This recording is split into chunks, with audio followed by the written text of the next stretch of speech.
बहुत समय पहले की बात है। उत्तर दिशा में फैली हिमाच्छादित पर्वतमालाओं और दक्षिण में विस्तृत नीले समुद्र के बीच एक समृद्ध राज्य था, आभासपुर। यह राज्य अपने सुवर्ण बाजारों, स्वच्छ जल से बहती नदियों और संगीत की तरह बहने वाली हवाओं के लिए दूर दूर तक प्रसिद्ध था। आभासपुर के केंद्र में एक विशाल महल था, सफेद संगमरमर से बना, सैकड़ों स्तंभों वाला, जिसकी बालकनी से सुबह का सूरज ऐसे झलकता था जैसे स्वयं देवता महल को आशीर्वाद दे रहे हों। आभासपुर का राजा था राजा समर्थ।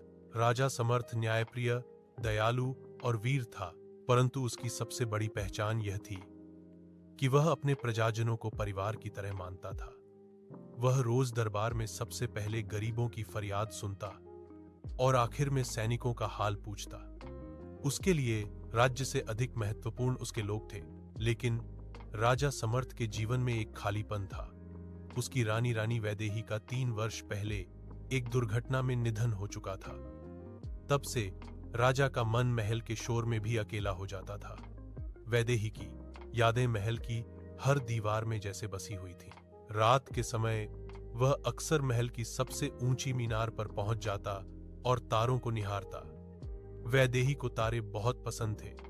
राजा को लगता मानो उन चमकते तारों में उसकी रानी की मुस्कान छिपी है। एक अजीब सपना। एक रात राजा को एक अजीब सपना आया। उसने देखा कि वह घने जंगल से गुजर रहा है।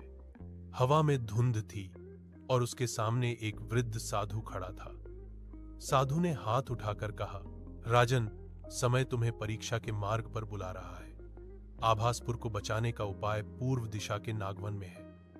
वहां तुम्हें वह मिलेगा जिसकी तुम्हें प्रतीक्षा है। राजा ने चौंक कर पूछा, नागवन? वहां तो वर्षों से कोई नहीं।